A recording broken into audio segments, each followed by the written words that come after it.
유튜브는 책을 집어삼킬 것인가?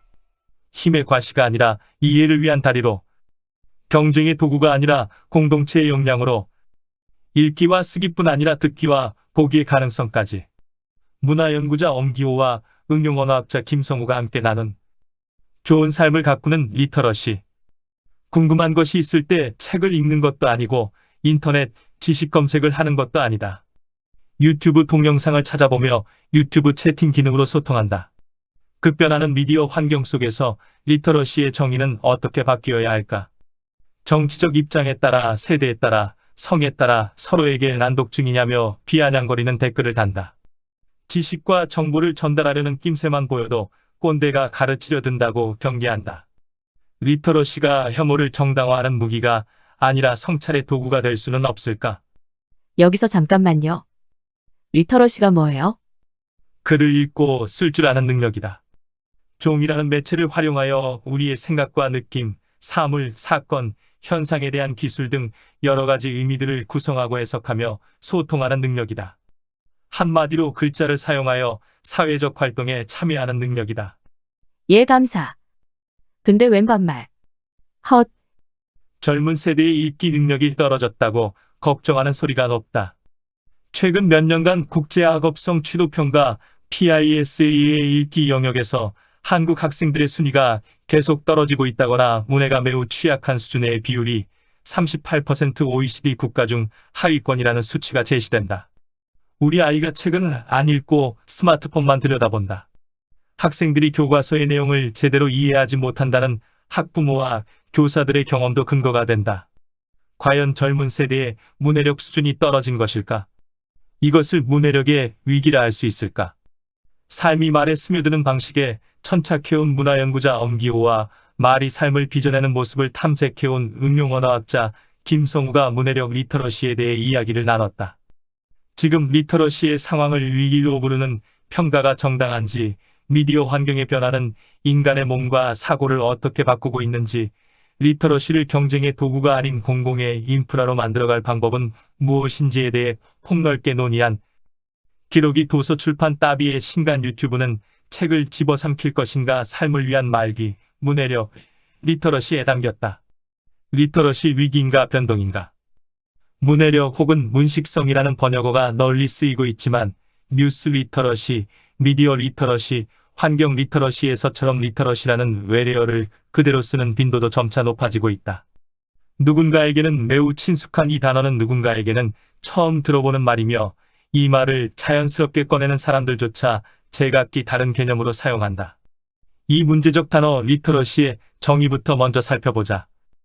전 세계적으로 가장 널리 쓰이는 것은 유네스코의 다양한 맥락과 연관된 인쇄 및 필기 자료를 활용하여 정보를 찾아내고 이해하고 해석하고 만들어내고 소통하고 계산하는 능력이라는 정의다. 그러나 리터러시의 정의는 시대에 따라 그 방점이 다르게 찍혔다.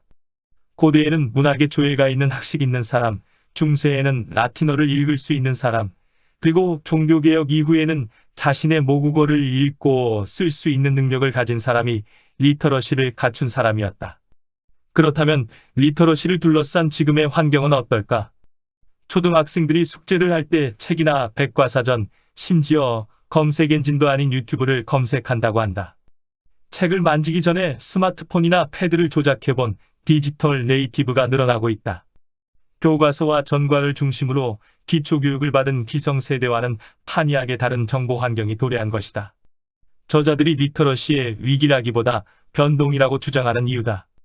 그러나 리터러시에 대한 평가는 디지털 네이티브에게 익숙한 이미지, 동영상이 아니라 여전히 기성세대에게 익숙한 문자매체에 기반해 교과서와 선다형 시험을 통해 이뤄진다. 이런 평가는 젊은 세대에는 공정하지 않다. 공부할 시간을 반밖에 주지 않고 평가한 다음에 왜 이렇게밖에 못하냐고 비난하는 셈이기 때문이다. 리터러시를 정의하고 평가할 수 있다는 것은 권력이다. 이 권력을 특정 세대, 특정 계층이 독점하고 있는 것이다. 문자에서 이미지로, 읽기에서 보기로. 근데 이후 리터러시는 글을 읽고 쓰는 능력에 기반해왔다.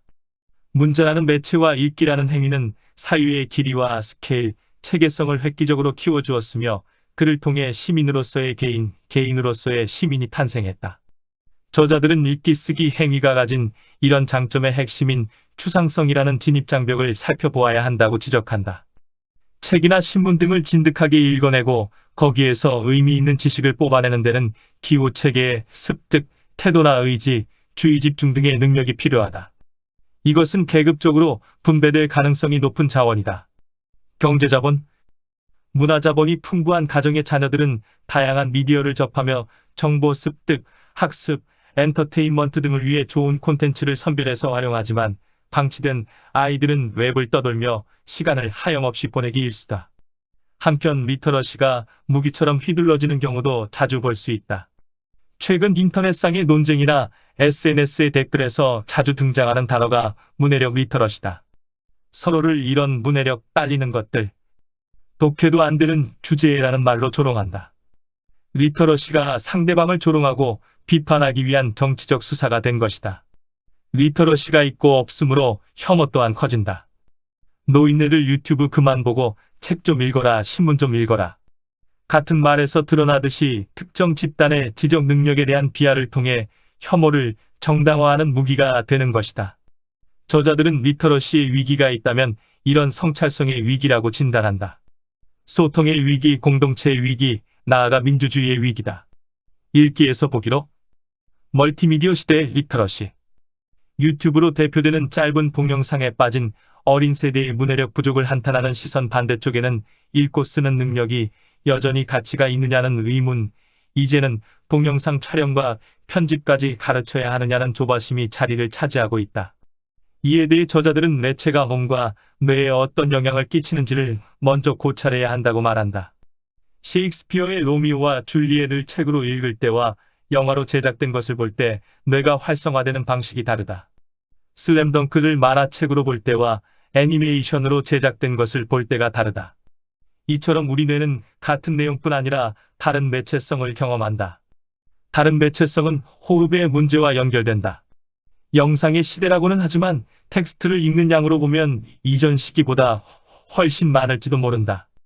그러나 그 텍스트가 탑재된 매체와 플랫폼은 책이 아니라 모바일이다.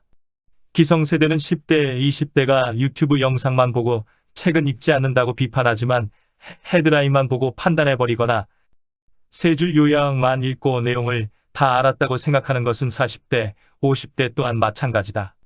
문자를 중심에 둔 리터러시는 상상력의 크기와 추상성이라는 유익을 준 한편 현실을 다루는 힘은 약화시키는 제약도 준다. 저자들은 그렇기 때문에 다양한 매체를 익히고 다루면서 균형을 잡은 것, 즉 멀티리터러시가 필요하다고 말한다. 그리고 이 멀티리터러시에는 미래에서 오고 있는 보는 것과 가상적인 것뿐만이 아니라 과거로부터 여전히 오고 있는 것, 끊임없이 올 수밖에 없는 것인 말하고 듣는 것에 리터러시, 즉 말귀가 포함되어야 한다고 강조한다. 그럴 때에야 리터러시를 알의 문제가 아니라 다름의 문제로 생각할 수 있게 되고 다름을 통해 타자에 대한 이해에 도달할 수 있기 때문이다. 지금 리터러시에 대해 이야기해야 할 때, 저자들이 나눈 이야기는 삶을 위한 리터러시로 요약할 수 있다. 말과 글, 영상의 효과와 가치를 삶이라는 맥락 안에서 탐색하며 탑처럼 쌓아올려 개인의 경쟁력과 권력으로 귀속되는 리터러시가 아니라 사람들 사이에 다리를 놓고 소통의 기반이 되는 리터러시가 필요함을 강조한다. 저자들은 그것이 가능하려면 리터러시가 개인의 역량이 아니라 사회적 역량이 되어야 한다고 역설한다. 이는 우리 사회의 모든 이가 리터러시를 키울 수 있도록 제도적, 환경적 인프라를 갖출 뿐 아니라 각자가 자신의 삶에서 기쁨을 느낄 수 있는 리터러시 경험이 제공되어야 한다는 의미다. 두 저자는 이런 삶을 위한 리터러시 교육은 어떻게 가능한지 학생들을 가르쳐온 자신의 사례와 일선 교육 현장의 사례 등 구체적인 방법을 나누는 것으로 이야기를 마무리한다. 읽기 쓰기 행위가 단지 시험 대비로 그치지 않도록 수업의 호흡을 늘리고 독서와 토론에 비경쟁 원리를 도입해 성과에 얽매이지 않게 해주는 것이다.